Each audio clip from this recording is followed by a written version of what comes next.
Então a gente começa o Salmo 121 com a imagem do viajante, do peregrino. E o peregrino aqui, na sua viagem rumo à cidade celestial, ele sente que está em perigo. Ele está preocupado com alguma coisa, está inseguro. E é alguém que precisa de ajuda.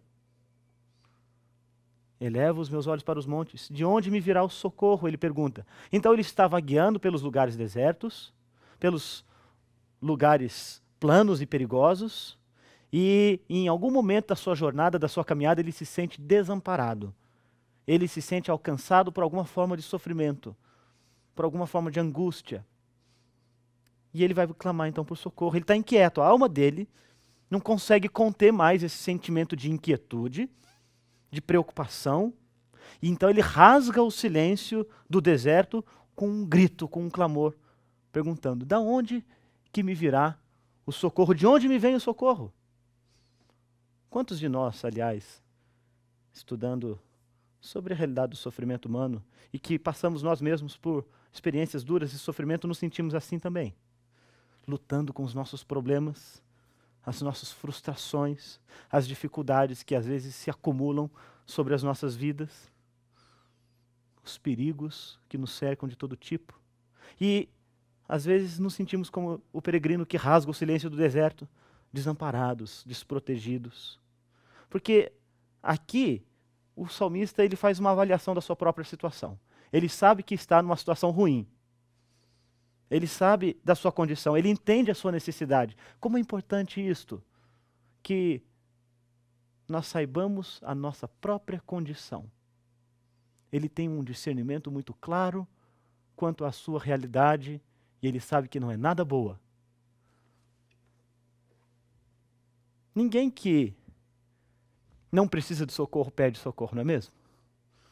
Numa praia, após nadar por muitas horas e sentir já os braços cansados, o sujeito às vezes puxa aquele último fôlego que tem antes de afundar e grita socorro. O pedido de socorro, o pedido de ajuda, é um gesto de humildade.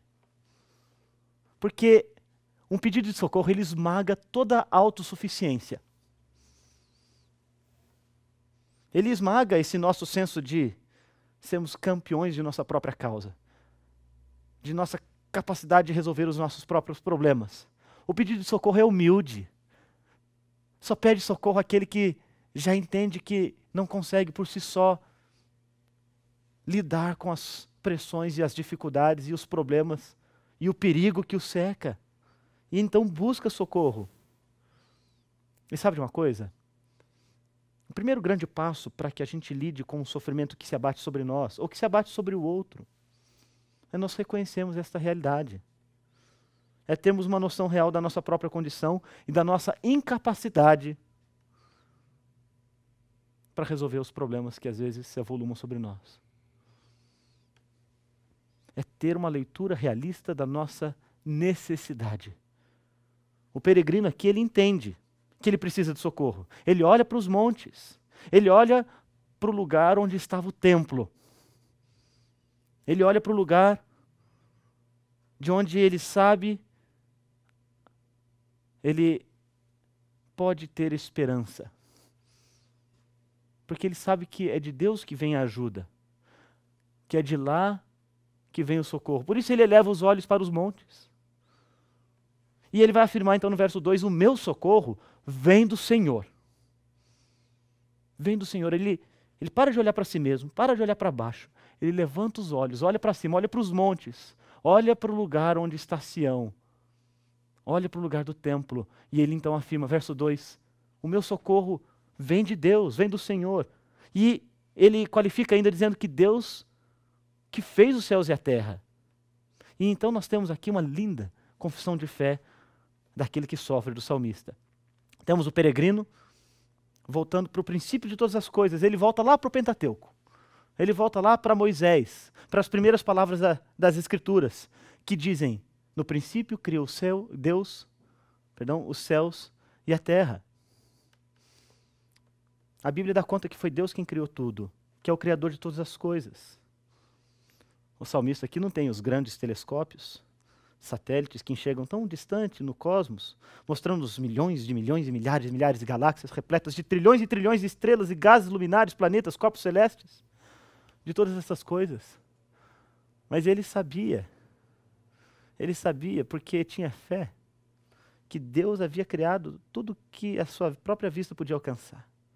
Que Deus compôs na sua mente infinita um universo grandioso. Que Deus, este ser que está acima da coisa criada, Deus inimaginável, grandioso, todo-poderoso, o único Deus que há, é a fonte do socorro dele. Que o Deus grandioso como é e que fez céus e terra, olhava para aquele peregrino, para aquele grupo de pessoas lá no deserto, na direção da cidade santa. Como a gente lê em Isaías 40, a descrição de Deus. Quem na concha de sua mão mediu as águas e tomou a medida dos céus a palmos? Quem recolheu na terça parte de um éfa o pó da terra e passou os montes em romana, pesou os montes em romana e os outeiros em balanças de precisão? Quem guiou o Espírito do Senhor, ou como seu conselheiro o ensinou? Com quem tomou ele conselho para que lhe desse compreensão? Quem o instruiu na vereda do juízo e lhe ensinou sabedoria e lhe mostrou o caminho de entendimento? Eis que as nações são consideradas por ele como um pingo que cai de um balde e como um grão de pó na balança. As ilhas são como o pó fino que se levanta. Nem todo o Líbano basta para queimar, nem todos os seus animais para um holocausto. Todas as nações são perante ele como coisa que não é nada. Ele as considera menos do que nada, como um vácuo. Com quem comparareis Deus? Ou que coisa há semelhante que confrontareis com ele? A quem, pois, me comparareis para que eu lhe seja igual, diz o santo. Levantai ao alto os olhos e vede. Quem criou estas coisas? Aquele que faz sair o seu exército de estrelas todas bem contadas, as quais ele chama pelo nome, por ser ele grande em força e poder e forte em poder. Nenhuma só vem faltar. Porque, pois dizes, ó Jacó, e falas, ó Israel, o meu caminho está encoberto ao Senhor, e meu direito passa despercebido por Deus. Não sabes, não ouvistes que o eterno Deus, o Senhor, o Criador dos fins da terra, nem se cansa nem se fatiga, não se pode esquadrinhar o seu entendimento. Percebe? É a este Deus que o salmista, que o peregrino, que percebe a sua situação de perigo, humildemente ora. Ele diz que o socorro dele, a ajuda dele vem de Deus. É neste Deus, então, que ele busca o seu amparo, o seu socorro. Os montes, o templo, a arca, todos apontam para Deus. Todos apontam para o Criador. Todos apontam para o Deus Redentor, para o Deus que visita, como nós vimos antes, que em graça busca o homem no seu lugar de sofrimento. Sabe o que mais? O salmista sabe que Deus, mesmo sendo esse ser todo-poderoso, como o teólogo disse, o totalmente outro, diferente de nós em todas as coisas, que não tem necessidade de qualquer coisa fora de si mesmo, totalmente autossuficiente, que este Deus, sendo o Senhor do cosmos e do universo, tão grandioso, ele se importa com os pinguinhos, com os grãos de areia que nós somos, com os grãos de pó que nós somos. Ele está dizendo aqui para a gente que esse Deus ouve a oração do peregrino, lá no deserto. Ele ouve a oração do necessitado, do aflito. E ele vem ao socorro do homem, na pequenez do homem, na confusão do homem, na necessidade do homem, nos próprios erros que o homem comete, nas bobagens e enrascadas nas quais ele mesmo se coloca. Deus vem. Esse mesmo texto de Isaías 40 que nós lemos é concluído com as seguintes palavras. Como já vimos anteriormente, porque dizes, ó Jacó, e falas, Israel, que o meu caminho está encoberto ao Senhor e o meu direito passa despercebido a Deus? Não sabes e não ouvistes que o eterno Deus, o Senhor, Criador dos fins da terra, não se cansa nem se fatiga? Não se pode esquadrinhar o seu entendimento.